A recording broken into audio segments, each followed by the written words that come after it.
assim a palavra do nosso Deus, Romanos 13, do 1 ao 7. Todo homem esteja sujeito às autoridades superiores, porque não há autoridade que não proceda de Deus, e as autoridades que existem foram por ele instituídas, de modo que aquele que se opõe à autoridade resiste à ordenação de Deus, e os que resistem trarão sobre si mesmos condenação. Porque os magistrados não são para temor quando se faz o bem, e sim quando se faz o mal. Queres tu não temer a autoridade? Faze o bem e terás louvor dela, visto que a autoridade é ministro de Deus para o teu bem. Entretanto, se fizeres o mal, teme, porque não é sem motivo que ela traz a espada, pois é ministro de Deus, vingador, para castigar o que pratica o mal. É necessário que lhe estejais sujeitos, não somente por causa do temor da punição, mas também por dever de consciência. Por esse motivo, também pagais tributos, porque são ministros de Deus, atendendo constantemente a esse serviço. Pagai a todos o que lhes é devido, a quem tributo, tributo, a quem imposto, imposto, a quem respeito, respeito, a quem honra, honra. Vamos orar, queridos. Pai amado, nós te agradecemos pela leitura da tua palavra, Pai. Nós te louvamos por esse momento tão crucial, tão importante, aonde ela vai ser exposta, Pai. Nós pedimos, em nome do Senhor Jesus, no poder do teu Espírito, que o Senhor fale aos nossos corações, que as verdades que forem aqui expostas, Pai, elas penetrem no nosso coração até aquele canto mais profundo dele, aonde se escondem ideias, conceitos, preconceitos, pressupostos que são antibíblicos, carnais, humanistas, Pai. Que nós possamos sair daqui nessa noite com uma visão mais gloriosa, mais profunda, mais bíblica de Ti, Te louvando e Te adorando pela aquisição desse conhecimento que é transformador, Pai. Nos abençoe, em nome de Jesus que eu te peço. Amém. Amém, irmãos. Teologia do governo. Os irmãos estão animados para as eleições? Né? Pois é. Queridos, alguns têm falado, né, que o pleito desse ano ele é o mais importante da nossa história republicana, ou então, o mais importante desde que houve a redemocratização do nosso país, em 1985. Né? Então as pessoas têm falado isso, né? Essa eleição de 2018 é a mais importante de todas. Olha, eu confesso que eu não tenho uma posição formada sobre esses cenários. Né? Eu não sei se é a mais importante. O que eu sei, contudo, é que, mais uma vez, nós temos uma oportunidade singular de mostrarmos ao mundo, através do nosso voto, que a gente é sal e que a gente é luz. Né? As questões envolvendo política, elas sempre foram caras para os cristãos brasileiros. A gente não tem o hábito de se expressar claramente sobre isso, não de forma pública. Não é? Quantos aqui que tem Facebook estão falando abertamente sobre isso, sobre esses dias? Poucos. Né? Eu sou um deles. Né? E isso acontece... uma das razões pelo qual essa hesitação acontece é que no correr da história da igreja, não foram poucos os momentos onde o povo de Deus flertou com o Estado, flertou com o governo, e as tentativas de casamento entre igreja e Estado, governo, sempre terminaram em tragédia para todos os envolvidos. Só você consultar a história. Não é? Então, por causa disso, a gente sempre pisa nesse terreno com extrema cautela, justamente por causa da atração que o poder do governo exerce sobre a gente, não é? E das consequências nefastas que nós já experimentamos quando foi dado vazão a essa atração. O problema dessa hesitação, queridos, é que o cristianismo ele não é apenas uma religião com um conjunto de regrinhas que norteiam a nossa relação com Deus. Né? O cristianismo ele é, para além disso, ele é uma visão de mundo única, né, coesa. E essa cosmovisão, ela afeta todas as áreas da nossa vida, inclusive a forma como a gente vê e se relaciona com o governo. Então, a grande questão aqui dos dias que a gente vive, é que a gente tem observado isso, é que a conta dessa nossa omissão, dessa nossa hesitação, por assim dizer, em a gente se envolver com as questões políticas, de forma bíblica, não da forma como a gente está vendo alguns que se dizem evangélicos se envolverem, essa conta já chegou e está cobrando a gente do preço. Não é? E graças a Deus, queridos, a gente tem observado que está havendo um despertamento de boa parcela da igreja para a necessidade da gente se posicionar nesse cenário, que é um cenário de guerra. Não vou dourar a pílula para vocês. Nós estamos em guerra. Em guerra. Não é?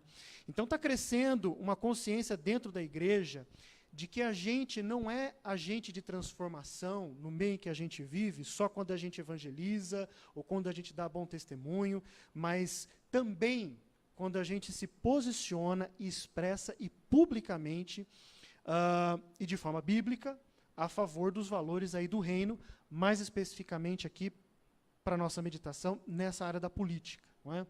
E o texto bíblico central da onde essa consciência ela começa a brotar é esse que a gente leu.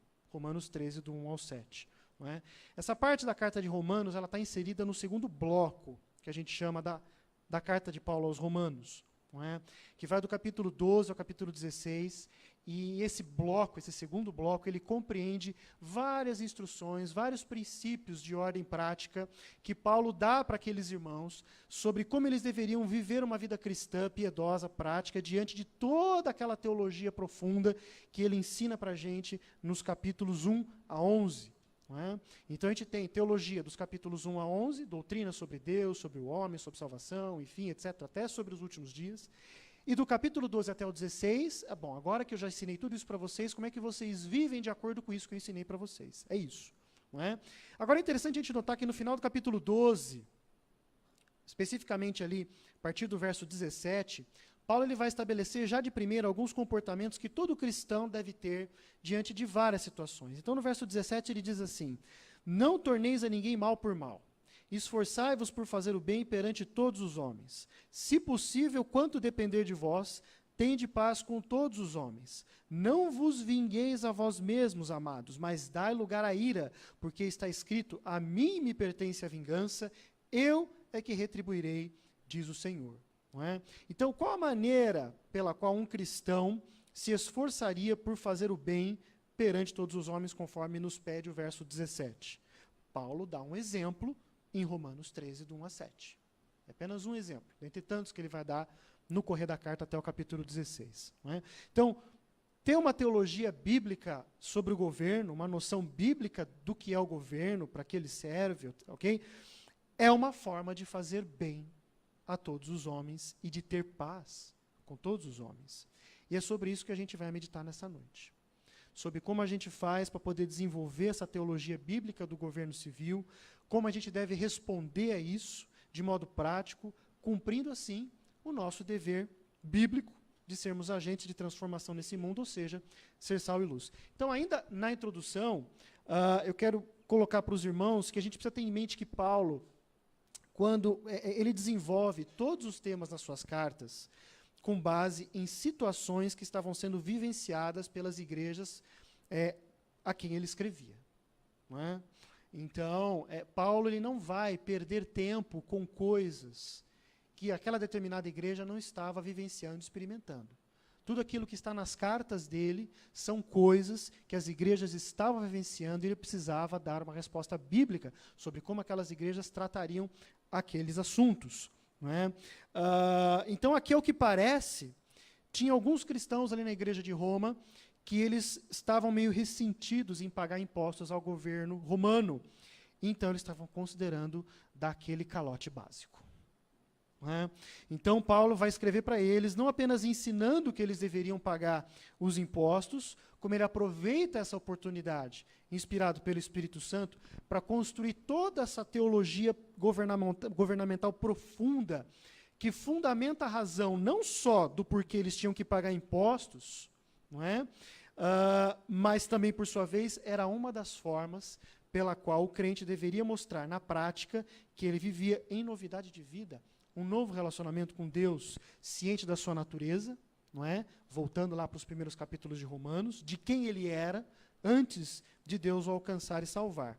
Então, a forma como o cristão deveria se relacionar com o governo né, tendo por base, obviamente, uma teologia bíblica do governo, era uma maneira visível de demonstrar que ele foi alcançado pelo Evangelho. Vou traduzir para vocês. A forma como você se relaciona com o governo, a forma como você vota, mostra de forma visível que você foi alcançado pelo Evangelho. Isso é crucial. Não é? Então, a teologia do governo, ela afeta o modo como a gente vê a política, ela afeta a forma como a gente vê o papel do Estado na sociedade, os partidos políticos, as eleições, o voto, os políticos, enfim, todo mundo que está envolvido nesse universo aí. Não é? E mais profundamente, a teologia do governo civil, ela afeta a nossa relação com o governo e diz muito sobre a nossa própria relação com Deus. Então a gente vai ver nessa noite duas bases dessa teologia, né? E, finalmente, como é que deve ser a nossa resposta como crentes em relação a ela. Então, em primeiro lugar, eu já vou fazer uma afirmação direta aqui, o governo civil é uma instituição divina. Não é? O verso 1 do capítulo 13, ele é categórico. Todo homem esteja sujeito às autoridades superiores, porque não há autoridade que não proceda de Deus. E as autoridades que existem foram por ele instituídas. Então, do mesmo modo que o casamento, do mesmo modo que a família, do mesmo modo que a igreja, o governo civil é uma instituição divina. Não é? Então, em Gênesis, a gente tem o início disso. Deus ordenando que o homem governe sobre toda a criação. Então, a primeira verdade que a gente tem aqui é que a autoridade governamental ela é ordenada por Deus. Então, muitos têm um probleminha com essa palavra ordenado, mas é isso que está aí mesmo. Não é? Então, quando o verso 1 diz que as autoridades foram instituídas, está dizendo que as autoridades foram ordenadas. A palavra instituída tem esse sentido mesmo, de ordenação mesmo. Não é? Então, esse é o sentido original da palavra. Essa expressãozinha autoridade superior, que aparece aí também no verso 1, ela significa o grau máximo de autoridade civil que a gente pode imaginar na sociedade. Ou seja, é a figura do rei, do imperador, do presidente. Não é? E no verso 3, a gente vê uma personificação dessa autoridade quando Paulo usa a palavra magistrado. Não é? Porque os magistrados não são para o temor. Então a palavra é essa mesma, magistrado, ok? Mas ao contrário de hoje, em que essa palavra significa o juiz de direito lá no fórum, no tribunal, naquela época essa palavra magistrado tinha o sentido de alguém que era governador, comandante, chefe, líder. Então isso ensina para a gente que Deus não institui apenas o cargo da autoridade, como alguns, de forma equivocada, defendem, mas ele também ordena, inclusive, a pessoa que vai ocupar o cargo. Então, sim, você entendeu direito. É Deus que põe o fulano ou beltrano no comando de uma nação. Então, nós temos exemplos vários na Bíblia. Os irmãos conhecem. A questão aqui é que essa verdade, ela se aplica também a governos injustos. Então, vai unindo os pontos. E você entendeu direito. Deus instituiu Hitler, instituiu Stalin, instituiu todos os governantes crápulas em toda a história da humanidade. Foi ele quem instituiu. Foi ele quem colocou lá. É isso que o texto diz. Não é? E antes que alguém já se levante escandalizado, por favor, não faça isso. Você está escandalizando contra a palavra de Deus. Não é? Basta apenas pesquisar quem governava o Império Romano na época que Paulo escreveu esse texto. Não é? Quem governava o Império Romano era Nero, um dos imperadores mais sanguinários da história. Não é? Então, Paulo está dizendo que esse cara, um dos imperadores mais sanguinários da história, inclusive para com os cristãos, não só para com o próprio povo dele, mas também para com os cristãos, foi ordenado por Deus para ocupar o cargo que ele ocupou. E Nero, como todos nós sabemos, promoveu uma das mais sanguinárias perseguições aos cristãos de que se tem notícia. Sabe aquela história que a gente escuta de cristão sendo mandado para o Coliseu ser devorado por leão? Nero. Nero. Paulo está dizendo que Deus colocou esse cara lá. Não é? Agora, por que razão, e essa é uma pergunta legítima que você está se fazendo, e eu também me fiz, obviamente, por qual razão Deus ordenaria governantes ruins? Qual o propósito, por exemplo, de instituir Hitler, que matou mais de 6 milhões de judeus? ou Stalin, na União Soviética, que matou mais de 20 milhões de pessoas durante os 30 e poucos anos que ele governou. Não é? Uma verdade que a gente pode e deve se apegar para nos ajudar a achar uma resposta é que Deus não aprova governantes ruins, não obstante tenha instituído eles. Então, Deus não aprovou Hitler, Deus não aprovou Stalin, Deus não aprovou Pôncio Pilatos, Deus não aprovou Nero, nem nenhum dos 19 reis de Israel que subiram ao trono no Reino do Norte. Não é? A questão aqui, para a gente poder entender isso, é o clássico problema do mal. E a gente já falou sobre isso há um bom tempo, naquela mensagem chamada Teodiceia, né, que eu compartilhei com os irmãos, já faz aí uns 2 anos. A mensagem está no YouTube, no canal da igreja, para você assistir, e você faz bem em ver. Não é? Então o mal, queridos, ele está incluído no plano eterno e imutável de Deus. Não é? E Deus administra o mal como bem lhe apraz. Do mesmo jeito que o plano de Deus, então, não exclui o mal que surge no mundo, o plano de Deus não exclui maus governantes. Não é? Gente que vai fazer mal para a igreja, vai fazer mal para a sociedade, que vai contra os mandamentos dele, como vocês podem ver nos dias de hoje. Não é? Mas Deus, ele guia o mundo dessa forma, para cumprir certos propósitos. Às vezes ele quer julgar uma nação. Calvino dizia que quando Deus quer punir uma nação, ele lhes dá um governante ímpio. Pode ser que isso esteja acontecendo com o nosso país. É uma possibilidade. Não é? Não só isso, às vezes Deus talvez quer ensinar alguma coisa para a igreja, mas de qualquer forma, Deus guia a história e guia do jeito que Ele quer. E isso inclui os maus governantes. Então, descansa, querido, toda a realidade política e governamental do nosso país, por pior que seja, está debaixo do plano e da majestade de Deus. Não é? Então, se você realmente crê de fato que Deus está no controle de todo e qualquer governo, e Ele está mesmo, quer você acredite ou não, é? Você descansa. Só nós cristãos temos isso, esse conforto. Não é? Então, o governo é uma instituição divina. Em segundo lugar, o governo civil, como instituído por Deus, tem funções. Não é? Então, Deus instituiu o governo civil para que ele exercesse basicamente 2 funções, e elas estão lá nos versos 3 e 4. Não é? Quais são essas funções? Louvar quem faz o bem e punir quem pratica o mal. Esse rol é taxativo. São só essas 2 funções. Não tem outras. Louvar quem faz o bem, punir quem faz o mal. Então alguém vai poder dizer que isso seria reducionismo, que absurdo, um governo não pode ter apenas essas 2 funções. Né? Você está interpretando o texto errado. Bom, Pedro, na sua primeira carta, foi o texto que nós lemos na abertura, ele diz: sujeitai-vos a toda instituição humana por causa do Senhor, quer seja o rei como soberano, quer as autoridades conviadas por ele, tanto para castigo dos malfeitores, como para louvor dos que praticam o bem. 1 Pedro 2, 13 e 14. Então, parece que havia um consenso entre os apóstolos que ao governo cabia apenas essas 2 funções. Então, como nós temos 2 apóstolos falando a mesma coisa, escrevendo a mesma coisa, ambos inspirados pelo Espírito Santo, parece que Deus vê mesmo o governo civil como tendo apenas 2 funções. Louvar quem faz o bem e punir quem pratica o mal. Irmãos, o governo, ele existe para o benefício da sociedade. Essa, em última instância, é a função normal dele. Foi para isso que Deus instituiu o governo. E ele beneficia a sociedade quando ele cumpre as suas funções. Então, veja, em ambos os textos, tanto Romanos como 1 Pedro, a quem eles jogam a responsabilidade de produzir o bem? Eles jogam para o indivíduo, para mim e para você.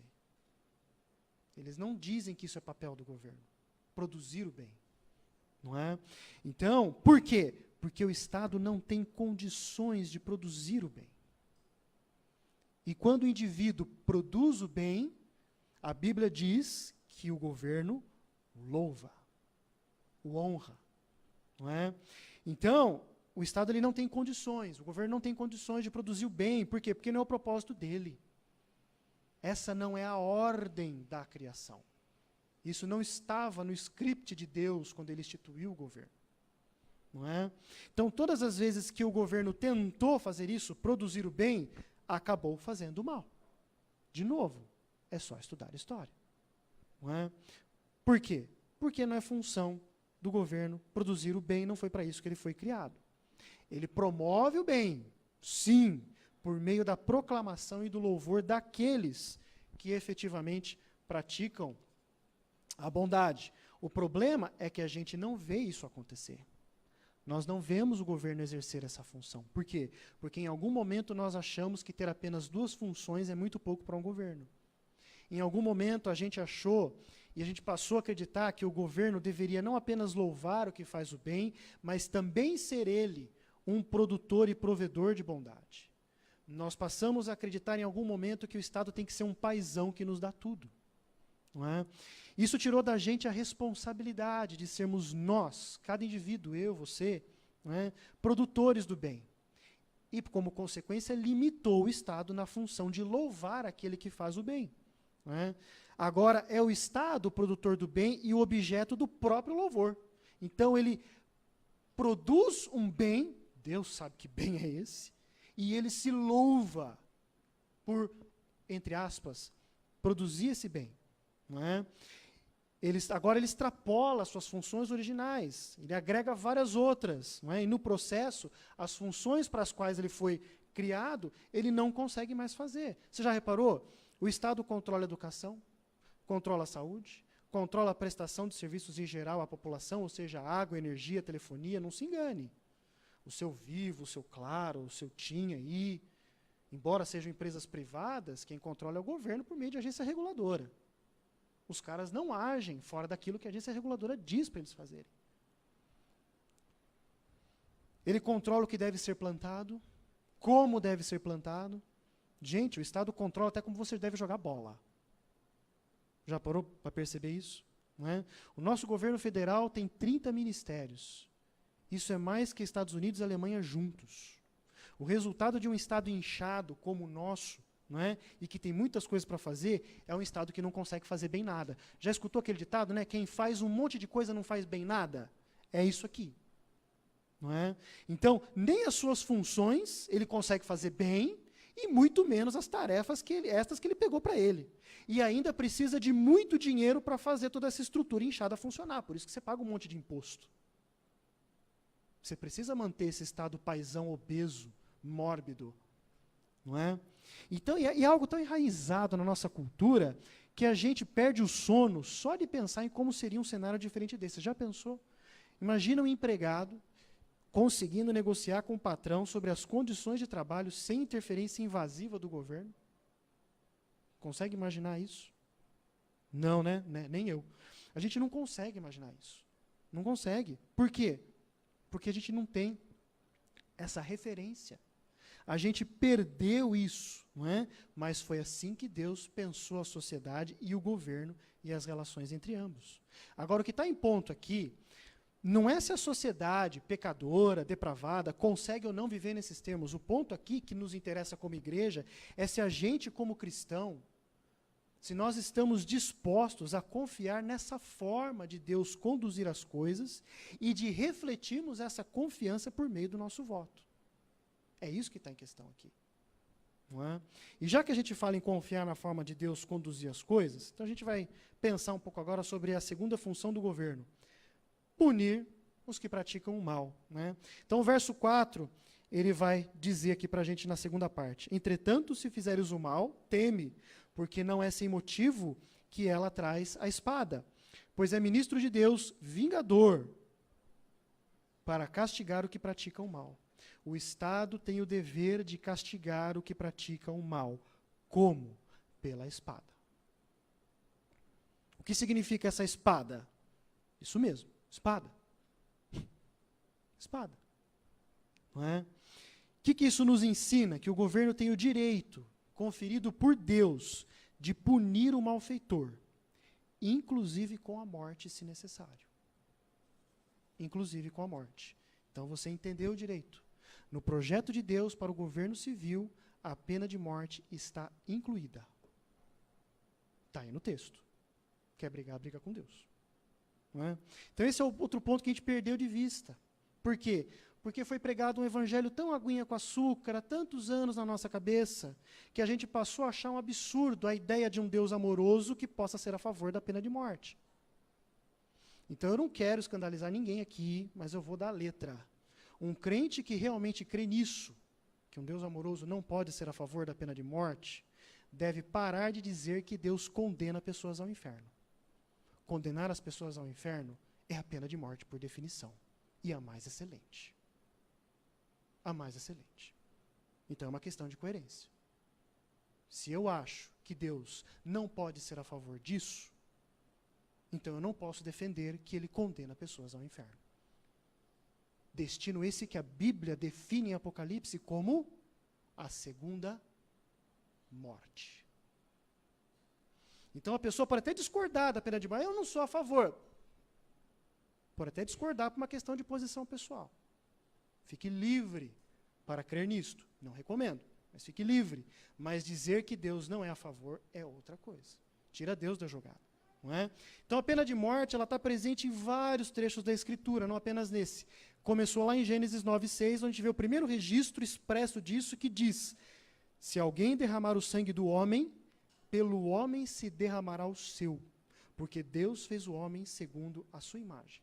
Então a ideia aqui é que a vida é um bem tão valioso, tão digno assim de proteção, que aquele que tira do outro, perde o direito à sua. É essa a ideia, não é? Então o pastor Marcos Granconato, sobre o assunto, ele foi objetivo, abre aspas. De fato, o Pai instituiu a pena máxima no Antigo Testamento. O Filho a aprovou em seu ministério terreno e o Espírito Santo a homologou nos escritos do Novo Testamento. Aí você vai ficar realmente escandalizado. Meu Deus, Jesus aprovou a pena de morte no seu ministério? Sim. E aí eu cito João 19:10-11, que nós também lemos. Então Pilatos o advertiu: não me respondes? Não sabes que tenho autoridade para te soltar e autoridade para te crucificar? Qual era a pena de morte naqueles dias? Crucificação. Pilatos pergunta para ele: você não sabe que eu tenho autoridade para executar a pena de morte em relação a você? Qual foi a resposta dele? Nenhuma autoridade teria sobre mim se de cima não te fosse dada. Por isso, quem me entregou a ti, maior pecado tem. Perceba que Jesus, em momento algum, ele nega que Pilatos tenha permissão para executar a pena de morte. Antes, ele afirma que essa permissão vem de Deus, e é uma permissão tal que se estende até para que o governo civil mate o próprio Filho de Deus.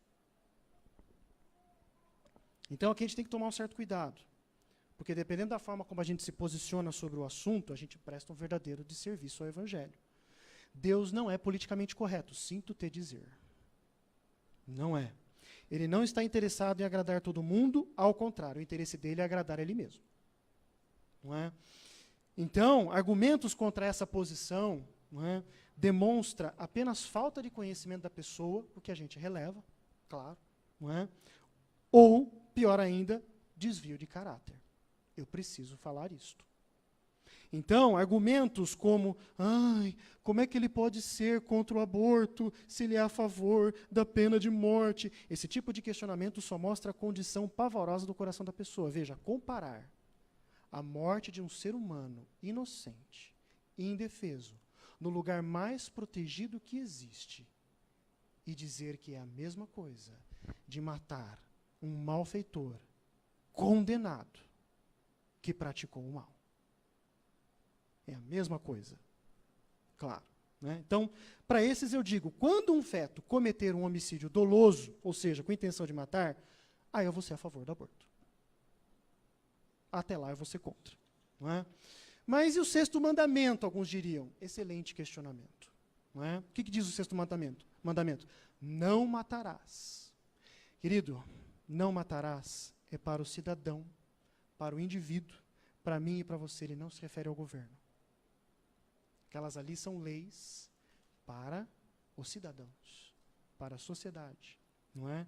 Então, nós, como indivíduos, nós não temos o direito de tirar a vida de ninguém. Que isso fique bem claro. Não temos. A espada, ela não está na nossa mão, mas ela está na mão do governo. Ele sim tem o direito, conferido por Deus, de tirar a vida, mas somente como punição daquele que pratica o mal.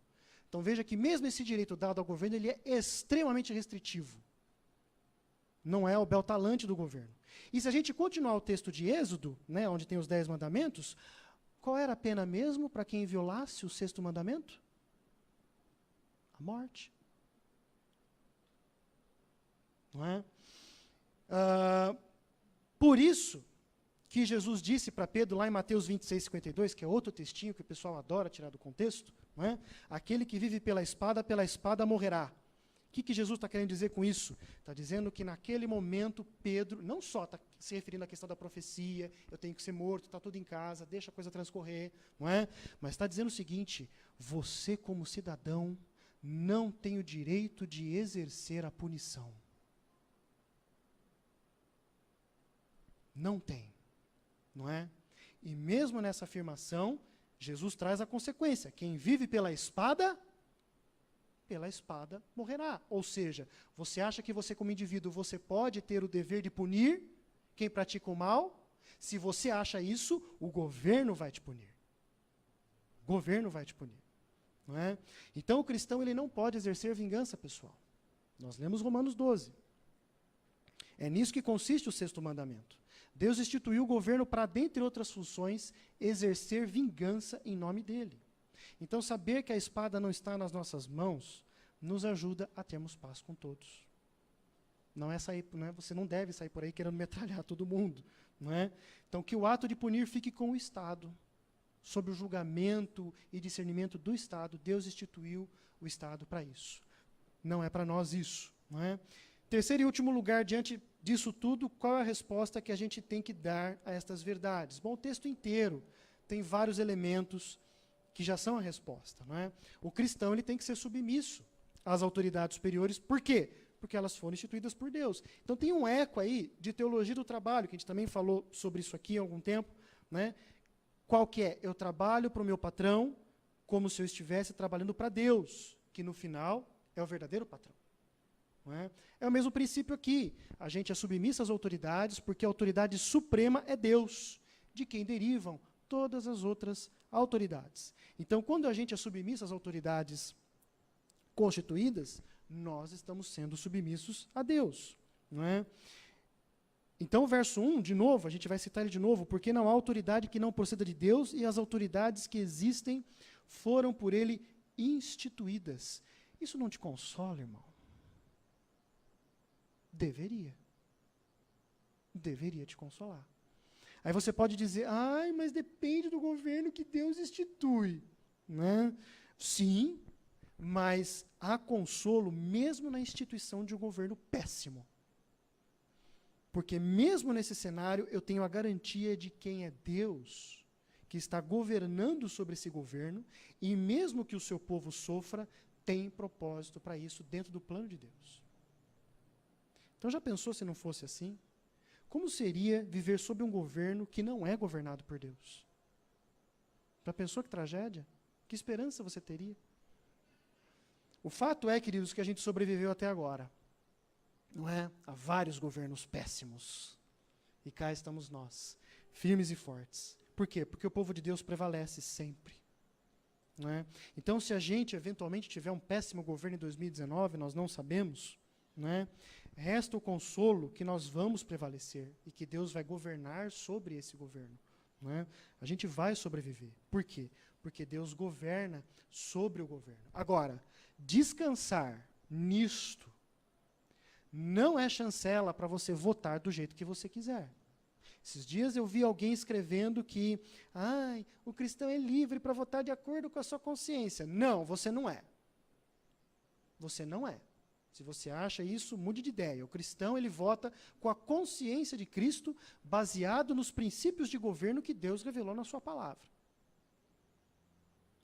Por isso que o meu voto deve ir sempre para aquele candidato que defenda os valores do reino e as duas funções do governo, louvar o que pratica o bem e punir o que pratica o mal.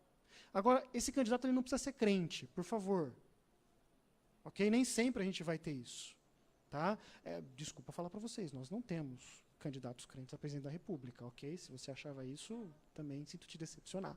Nós não temos, ok?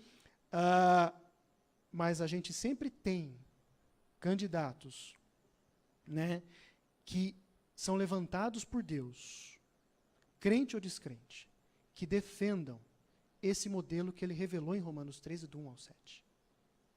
Sempre. Por isso que você não tem desculpa. Eu vou votar nesse outro aqui por razões que eu julgo mais importante. Não faça isso. Não faça isso. Não é?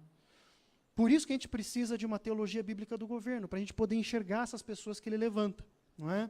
Então, votar de forma irresponsável, como muita gente faz, e depois descansar no fato de que Deus institui toda a autoridade, só mostra que a pessoa não entendeu nada. Não é? E ainda jogou o país numa lama que vai durar 4 anos ou talvez mais. Misericredo. Não é? Então a gente precisa também de uma teologia bíblica do governo, irmãos, para a gente poder confiar no testemunho bíblico e na sua suficiência. Se Deus revelou que a autoridade constituída por ele é ministro para punir o mal, isso é verdade mesmo para o governo mais ímpio e corrupto que você possa imaginar. Então, mesmo o crápula que estiver lá, como a gente já afirmou que ele foi ordenado por Deus, ele é ministro de Deus ali, para punir o mal. O que eu quero dizer com isso? Ei, irmãzinha, está apanhando do seu marido em casa? Confia no testemunho bíblico e na sua suficiência. O divórcio não é a resposta. A Lei Maria da Penha é. É o castigo do Estado contra o miserável que te agride. Denuncie o safado. Não se divorcie dele. O recurso bíblico para essa situação é Romanos 13, verso 4. Não é divórcio. Não é? E eu, como advogado, eu já pude ver essa lei em ação, pessoal. Ela funciona. E com, desculpa o uso do jargão popular, ela é porreta. Funciona. E ela é agressiva. Por onde ela passa, ela deixa um rastro de estrago. O cara, ele dança. Esse é o recurso bíblico que Deus nos deu. Temos que usar. Né? Aí pensa, a irmãzinha vai lá, denuncia o maridão, o agressor, miserável, e na prisão ele encontra o ministério de evangelismo com presos, ouve o evangelho e pela graça de Deus se converte. É possível. E por quê? Porque essa irmã hipotética aqui confiou no testemunho bíblico. Isso nos ensina outra coisa. Nós precisamos confiar, irmãos, que Deus pode fazer obras maravilhosas por meio de decisões drásticas que nós tomamos, que estão de acordo com princípios bíblicos. A minha mãe, permita-me usar uma ilustração pessoal, a minha mãe tomou uma decisão drástica que foi crucial para a libertação do meu irmão do vício das drogas. Por quê? Porque ela confiou que o Estado é ministro de Deus para punir aquele que pratica o mal. O cristão tem que pagar imposto. Irmão, não sonega não. Ai, mas irmão, é tanto imposto. Lembra do Estado inchado? Pois é, tem mais imposto mesmo. Quer pagar menos imposto? Vote em alguém que defenda um Estado menor. Até lá, segue o verso 7. Pagai a todos o que é devido. O cristão não tem que temer policiais corruptos. Ai, meu Deus, eu tenho medo da PM. Por quê? O que o versículo diz? Só se você estiver fazendo mal. Aí você tem que temer mesmo. Né? Então, sabe quando você é parado lá na Blitz? Todo mundo já foi parado aqui, né? Então, ajuda o policial, irmão. Ajuda. Colabora com ele. Não fica achando que eles deveriam estar fazendo outra coisa. Né? Nossa, tem que ficar parado aqui, esse cara podia estar atrás de bandido. Quando o policial faz a blitz, ele está exercendo esse papel de punir quem faz o mal. Porque se passa alguém ali que está fazendo mal, pega.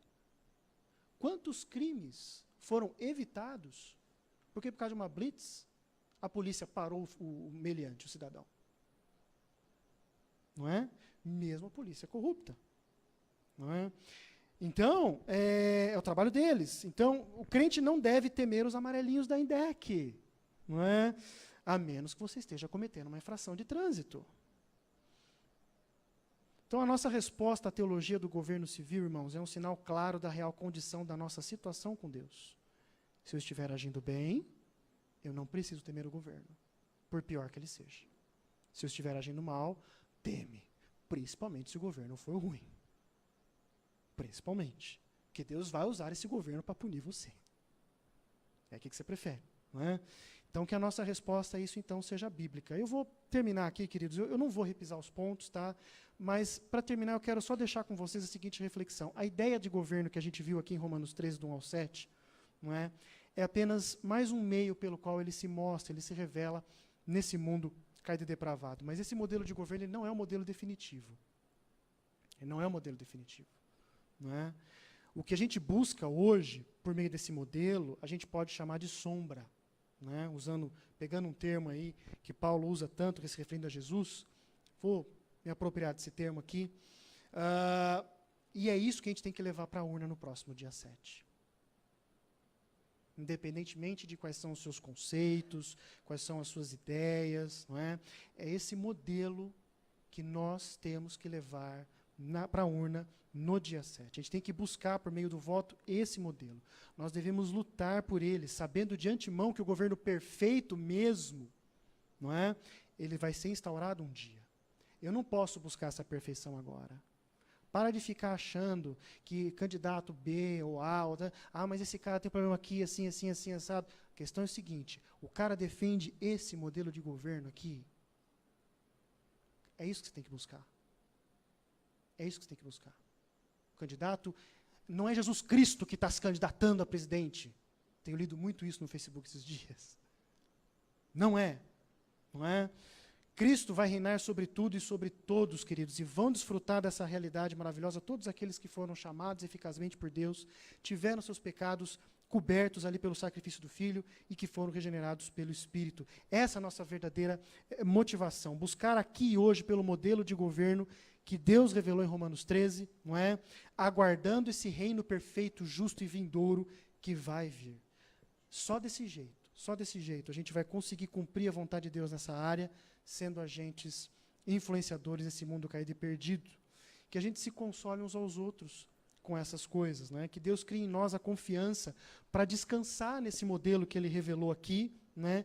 Para o nosso bem, nesses dias que a gente vive. E que a gente também descanse nele, caso venha algum mau governo por aí. Amém? Vamos orar. Pai amado, nós te agradecemos porque o Senhor fala conosco, o Senhor nos ensina, o Senhor nos tira daquela situação de comodidade, daquela zona de conforto, e o Senhor nos comanda a uma atitude ativa, positiva e clara sobre as tuas verdades, Pai. Que estas verdades que foram expostas aqui nessa noite, elas realmente encontrem guarida em nosso coração e que nós possamos já mostrar a transformação que elas devem produzir, não é? No próximo dia 7, Pai. Que tanto que quem quer seja eleito, como aqueles que o Senhor instituir para ocupar os cargos mais altos do governo a partir do ano que vem, nós desde já, Pai, nós já intercedemos por estes, como a sua palavra também manda. Manda interceder, inclusive, pelos governos péssimos. A tua palavra não faz distinção. Ela ordena que os cristãos intercedam pelas autoridades constituídas. Desde já, Pai, nós levantamos um clamor a favor, intercedendo pelas autoridades que o Senhor vai constituir para governar nosso país no ano que vem. E bons ou ruins, que o Senhor nos conforte, nos fortaleça e continue nos guiando como até aqui o Senhor tem feito. Muito obrigado, Pai, por tudo. Em nome de Jesus que eu te peço. Amém.